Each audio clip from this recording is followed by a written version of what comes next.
अस्सलामुअलैकुम वरहमतुल्लाहि वबरकातुहु। अल्हम्दुलिल्लाह अल्हम्दुलिल्लाहि रब्बिल आलमीन वस्सलातु वस्सलामु अला रसूलिहिल करीम अम्मा बाद औज़ु बिल्लाहि मिनश शैतानिर रजीम बिस्मिल्लाहिर रहमानिर रहीम या अय्युहल्लज़ीना आमनुत्तकुल्लाहा हक्का तुकातिही वला तमूतुन्ना इल्ला व अंतुम मुस्लिमून रब्बि इश्रह ली सदरी व यस्सिर ली अमरी वहलुल उक़दतम मिन लिसानी यफ़क़हू क़ौली रब्बि ज़िदनी इल्मा अल्लाहुम्मा फ़क़िहनी फ़िद्दीन आमीन। టుడే క్లాస్ అజ్ఞాన కాలం నాటి కర్మల లెక్క. ఓకే, ఈ యొక్క దీని గురించి మనం గ్రహించాలంటే కొంచెం హదీసులు కూడా మనం తెలుసుకుని ఉండాలి ఇన్షాల్లా. ఈ రోజు కొన్ని హదీసులు ఎవరైనా మనం తెలుసుకుందాం ఇన్షాల్లా. అయితే ఈ హదీస్ చదువుతున్నాను, గ్రహించండి. హజరత్ అబ్దుల్లా బిన్ మస్ఊద్ రజియల్లాహు తఆలా కథనం, ఒక వ్యక్తి దైవ ప్రవక్త సల్లల్లాహు అలైహి వసల్లం దగ్గరికి వచ్చి, దైవ ప్రవక్త, అజ్ఞాన కాలంలో ఆచరించిన కర్మలను గురించి కూడా దేవుని ముందు విచారణ జరుగుతుందా అని అడిగారు అనమాట. దానికి దైవ ప్రవక్త సల్లల్లాహు అలైహి వసల్లం ఇలా సమాధానం ఇచ్చారు: ఇస్లాం స్వీకరించిన తర్వాత సత్కర్మలు ఆచరిస్తూ ఉంటే అజ్ఞాన కాలంలో చేసిన దుష్కర్మలను గురించి నిలదీయడం జరగదు. అయితే ఇస్లాం స్వీకరించిన తర్వాత కూడా దుష్కార్యాలు చేస్తూ ఉంటే అతను గతంలో చేసిన వాటితో పాటు మొత్తం పాపకార్యాల విషయంలో పట్టుబడిపోతాడు. అంటే మొత్తం పిన్ టు పిన్ మొత్తం అతన్ని విచారించడం జరుగుతుంది అని చెప్పేసి ఉద్దేశం అనమాట. ఇది సహీ బుఖారీ హదీస్. అర్థమవుతుందా?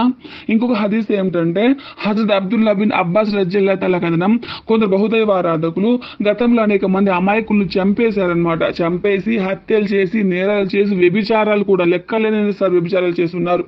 చివరికి వారు ఒక రోజు దైవ ప్రవక్త సల్లల్లాహు అలైహి వసల్లం సన్నిధికి వచ్చి, మీరు చెబుతున్న విషయాలు ఎంతో బాగున్నాయి సార్, అంటే మీరు చెబుతున్న విషయాలు ఎంతో బాగున్నాయి ప్రవక్త గారు, అందులో ఎలాంటి సందేహం లేదు, కానీ మేము గతంలో ఎన్నో పాపకార్యాలు చేసి ఉన్నాము, మరి వాటికి ప్రాయశ్చిత్తం ఏదైనా ఉందంటారా అని అడిగారనమాట. ఆ సందర్భంలో 2 ఆయతులు అవతరించాయన్నమాట.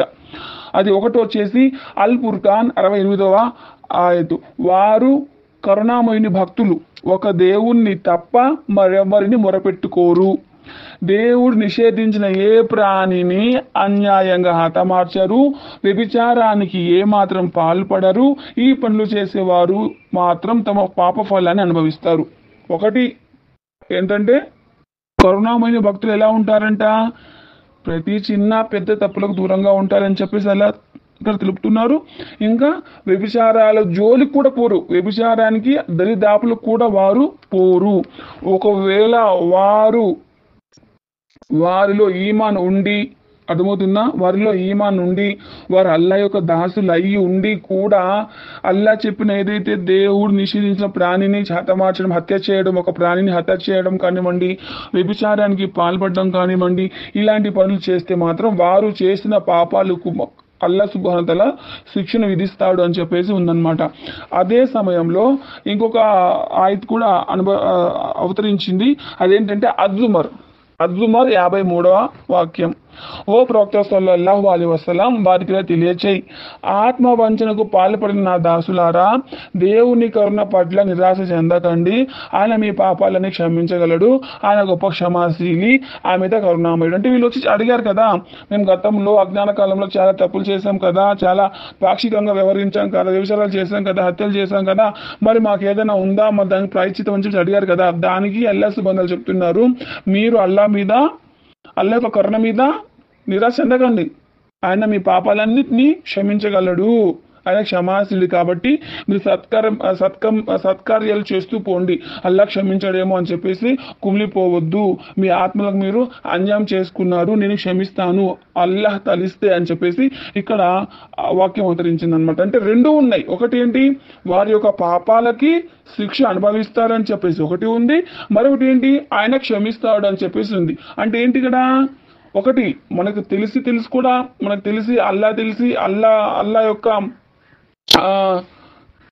ధర్మం తెలిసి, అర్థమవుతుందా, అల్లా యొక్క ధర్మం తెలిసి మన మానవాంఛకి దారి తీసుకొని ఆగలేక మనం చేసిన తప్పులకు గాను అల్లా ఏమన్నారు, ఇక్కడ శిక్ష తీసుకుంటానని చెప్పేసి ఒక ఆయత తెలుపుతున్నారు. మరో ఆయతలు ఏం తెలుపుతున్నారు, అజ్ఞాన కాలంలో మీరు ఎన్ని తప్పులు చేసినా నేను మీ యొక్క తప్పులు నేను క్షమిస్తాను, నేను క్షమాశీలిని, నా యొక్క కరుణ పట్ల మీరు నిరాశ చెందకండి అని చెప్పేసి కూడా ఇందులో తెలుపుతున్నారు అనమాట. అయితే మరొక హదీస్ ఏంటంటే, ఒకవేళ అవిశ్వాసులు వారి యొక్క జీవితంలో అల్లాని విశ్వసించలేదు, ఇస్లాంని స్వీకరించలేదు, అప్పుడు చాలా సత్కార్యాలు చేశారు, అర్థమవుతుందా? వాటి పుణ్యం అనేది ఇస్లాం స్వీకరించిన తర్వాత లభిస్తుందా లేదా, అదొక సందేహం అక్కడ వ్యక్తపరిచారు. ఇన్షాల్లా అందులో ఏముందో మనం తెలుసుకునే ప్రయత్నం చేద్దాం. అయితే హదీస్ చదువుతున్నాను వినండి. హజరత్ హకీం బిన్ హిజాం రజియల్లాహు తఆలా కథనం, నేను దైవప్రవక్త సల్లల్లాహు అలైహి వసల్లంతో మాట్లాడుతూ, దైవప్రవక్త, నేను నా అవిశ్వాస జీవితంలో చేసిన సత్కార్యాలకి ఎలాంటి ప్రతిఫలం అనిపిస్తుంది? నేను గతంలో దాన ధర్మాలు, బానిసల విముక్తి, బంధువుల పట్ల దయా దాక్షిణ్యాలు మొదలైన సత్కార్యాలు చేశాను, మరి నాకు వాటి యొక్క ప్రతిఫలం లభిస్తుందా అని చెప్పేసి అడిగారు అనమాట. అప్పుడు దైవప్రవక్త సల్లల్లాహు అలైహి వసల్లం సమాధానం ఇస్తూ, నీవు నీ గత సత్కార్యాల కారణంగానే ముస్లిం అయ్యావు, అంటే ఇస్లాం స్వీకరించిన కారణంగా నీ గత సత్కార్యాలు కూడా ఇప్పుడు పుణ్యఫలం లభిస్తుంది అని చెప్పారంటే, నువ్వు గతంలో ఇస్లాంను స్వీకరించకపోయినా నువ్వు చేసిన మంచి కార్యాల వల్ల, అల్లా యొక్క దయ వల్ల నువ్వు ఇస్లాంను స్వీకరించావు. ఇవి నువ్వు ఇస్లాం స్వీకరించావు కాబట్టి నువ్వు ఏదైతే గతంలో చేసిన సత్కార్యాలు ఉంటాయో వాటి యొక్క ప్రతిఫలం అల్లాహ్ సుబ్హానహు వ తఆలా తప్పకుండా మీకు కల్పిస్తాడు అని చెప్పేసి ఇక్కడ తెలుపుతున్నారు. ఓకే, టుడే ఈ క్లాస్ చాలు. అల్హమ్దులిల్లా 3 మంచి హదీసులు మనం తెలుసుకున్నాం ఇన్షాల్లా, అల్హమ్దులిల్లా. సో తర్వాత రేపటి క్లాస్లో మరొక హదీస్ వివరణ తెలుపుతాను ఇన్షాల్లా. అల్లాహ్ సుబ్హానహు వ తఆలా నా యొక్క ఈ సేవను స్వీకరించుగాక. ఆమీన్ యా రబ్బుల్ ఆలమీన్. ఏదైతే విన్న విషయాలపై గ్రహించి ఇతరులకు చేరువేసే సద్బుద్ధి సౌభాగ్యాన్ని అల్లాహ్ సుబ్హానహు వ తఆలా మనందరికీ ప్రసాదించుగాక. ఆమీన్ యా రబ్బుల్ ఆలమీన్. అల్లాహ్ సుబ్హానహు వ తఆలా మనందరికీ స్వర్గాన్ని ప్రసాదించుగాక, నరక శిక్ష నుంచి మనల్ని కాపాడుగాక, సమాధి శిక్ష నుంచి మనం కాపాడుగాక. ఆమీన్ యా రబ్బుల్ ఆలమీన్. విశ్వాసంతో కూడుకున్న సదాకరణ చేసే సత్కర్మలు చేసే విశ్వాసాన్ని మనకు ప్రసాదించుగాక. ఆమీన్ యా రబ్బుల్ ఆలమీన్. అల్హమ్దులిల్లాహి రబ్బిల్ ఆలమీన్. రబ్బనా తఖబ్బల్ మిన్నా ఇన్నక అంత సమీఉల్ అలీం. సుబ్హాన రబ్బిక ఇజ్జతి అమ్మా యసిఫూన్ వ సలామున్ అలల్ ముర్సలీన్ వల్హమ్దులిల్లాహి రబ్బిల్ ఆలమీన్. సుబ్హానల్లాహి వ బిహమ్ది, సుబ్హానక అల్లాహుమ్మ వ బిహమ్దిక, అష్హదు అన్ లా ఇలాహా ఇల్లా అంత, అస్తగ్ఫిరుక వ అతూబు ఇలైక్. Signing off. అస్సలాము అలైకుం వ రహ్మతుల్లాహి వ బరకాతుహు.